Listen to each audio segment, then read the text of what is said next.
never earned $1 billion. He never built a company, launched a brand, or disrupted an industry. What Prince Andrew did was something far more rare and far more extraordinary. He was born, and in that single biological accident of royal birth, he inherited access to a lifestyle so comprehensively, almost absurdly lavish, that it makes the fortunes of most self-made billionaires look restrained by comparison. Before we go further, like this video and subscribe to Zenith so you never miss deep dives like this.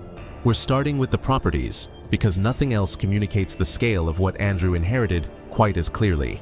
His first major residence was Sunningdale Park, not a centuries-old estate passed down through generations, but a brand new, purpose-built, 12-bedroom country mansion sitting on 665 acres of Berkshire countryside alongside Windsor Great Park. It was constructed between 1987 and 1990 to his personal specifications, equipped with a private helicopter landing pad, 2 swimming pools, a cinema room, a games room, 6 reception rooms, stabling for horses, and full living quarters for 20 household staff. The British public, unimpressed by its imposing architectural style, nicknamed it South York. Andrew's contribution to the purchase price was $0.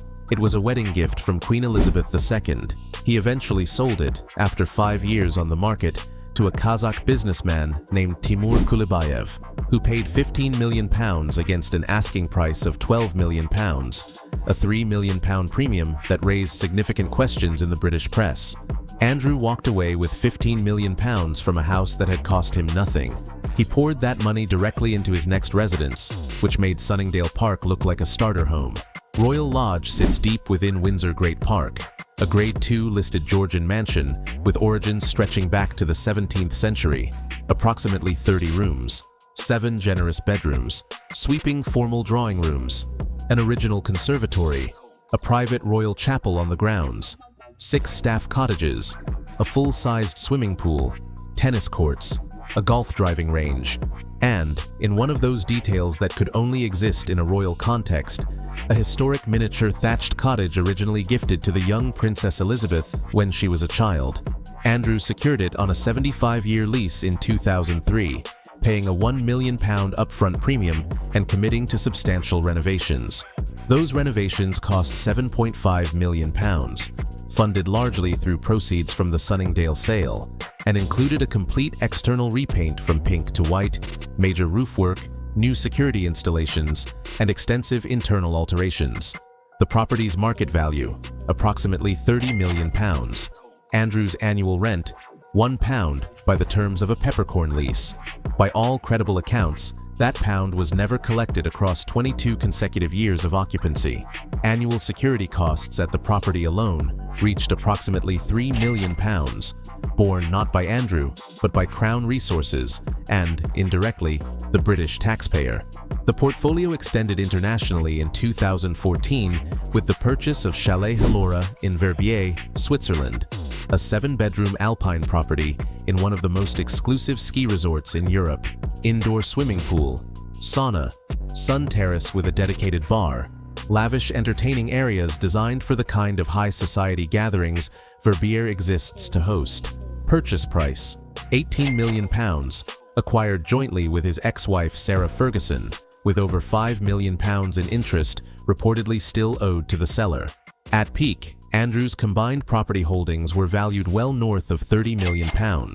His stated primary income was a Royal Navy pension of approximately £20,000 per year. The vehicles that moved between these properties were curated with the same uncompromising attention to detail.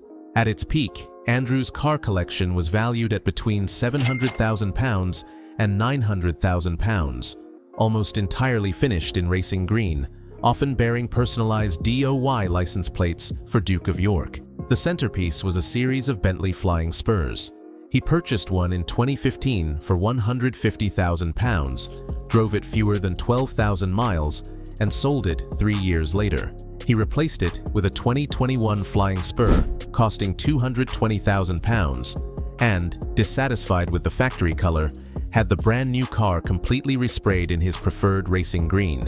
That single respray on a car he had just purchased captures something essential about how Andrew related to money.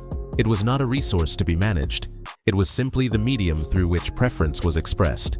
Beyond the Bentleys, he cycled through multiple Range Rover Sport and Autobiography editions priced between £80,000 and £115,000, typically selling them with minimal mileage. A Land Rover Defender, worth approximately £75,000, was supplied free of charge under a long-standing Jaguar Land Rover Royal Fleet arrangement. A Jaguar XJ supercharged V8, and a 1997 Aston Martin DB7 Volante, a classic British Grand Touring convertible with comparable auction values of £200,000 to £250,000, completed a fleet that, taken together, represented close to £1 million of meticulously maintained, lightly driven, racing green British automotive luxury. But the cars were almost incidental, because Prince Andrew's true signature extravagance was air travel, specifically the helicopter. At the peak of his years as the UK's special representative for international trade between 2001 and 2011, Andrew was spending an estimated £325,000 to over £500,000 annually on air travel alone, with a significant portion billed to the British taxpayer through the sovereign grant and military budgets. The National Audit Office reviewed the spending and was not amused. A 50-mile trip to Oxford for a lunch engagement, £3,000 by helicopter, against a train fare of £9 or a 45-minute drive. A day of official engagements in Reading and Didcot, towns sitting 21 and 19 miles from Windsor, handled not by car but by helicopter at a cost of approximately £5,000. The tabloids gave him a nickname that followed him for decades: Air Miles Andy. It was not a term of affection. For longer journeys, Andrew had access to RAF aircraft from 32 Squadron, configured with VIP interiors. But those aircraft were reportedly considered too old and insufficiently comfortable for his standards. Around 2010, he arranged private use of a businessman's Bombardier Global Express, a £40 million private jet capable of non-stop transatlantic flight, seating 14 passengers across separate living, dining, and sleeping zones, with a full galley for chef-prepared meals, handcrafted wood veneers throughout, and lavatories that, by multiple accounts, put most hotel bathrooms to shame. The aircraft was used at least 5 times between 2017 and 2019 for trips to the UAE, Canada, and Bahrain. Hourly operating costs ran between £5,900 and £7,600 before ground handling, catering, and crew accommodation. At the personal level, the texture of Andrew's daily life was defined by objects chosen with the same disregard for cost that characterized everything else. His watch collection rotated through some of the most coveted timepieces in the world. The standout, a Patek Philippe, universally regarded as the absolute pinnacle of the watchmaker's craft, estimated at approximately £150,000, with comparable models exceeding £300,000 at retail. Alongside it sat multiple Rolex day-date models, known as the President Watch for its long association with heads of state, in platinum and gold configurations valued between £10,000 and £50,000 each. Cartier pieces, likely Santos or Tank models, added a quieter register of French aristocratic refinement. And because no collection in the modern era is complete without acknowledging the present, Andrew was also spotted wearing a gold Apple Watch valued at approximately £12,000, his concession to the digital age arriving, predictably, wrapped in precious metal. And then there were the teddy bears. Prince Andrew reportedly maintained a collection of 72 or more stuffed animals, many of them dressed in miniature sailor outfits collected from ports and naval destinations around the world during his years of service. These were not casually arranged on a shelf. Each morning, dedicated household staff positioned every bear in its precise assigned location on his bed. Some were placed on small mahogany thrones, actual miniature wooden thrones, constructed for stuffed animals, in the bedroom of a prince. If a single bear was moved during cleaning, staff were instructed to return it to its exact position. This was not an eccentric hobby. It was a daily ritual consuming real staff time, existing inside a household that already employed a significant number of people to manage every other detail of daily life. The bears cost almost nothing. What they revealed was priceless. A portrait of a life so thoroughly insulated from ordinary consequence that even the arrangement of soft toys on a bed required professional management. The walls of Royal Lodge added another dimension entirely. Through the Royal Collection Trust, Andrew had access to priceless 19th-century oil paintings and decorative objects that major international museums would compete to display. He walked past them on his way to breakfast. Across approximately 4 decades of royal public life, Andrew received an estimated £13 million in public funding for official duties.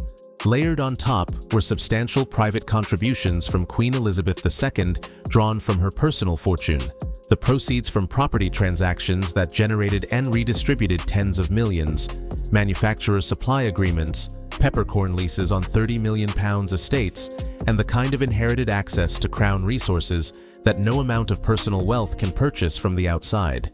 The total picture is not the story of a billionaire who built something. It is the story of a system, centuries old, meticulously maintained, and almost entirely invisible to the people funding it, that produced one of the most comprehensively luxurious existences available to any individual on Earth. A wedding present of 665 acres, a Georgian palace for £1 never collected, a £220,000 car resprayed on a whim, 72 bears on mahogany thrones, arranged each morning by staff in a £30 million home he never paid rent on. That is the life of Prince Andrew.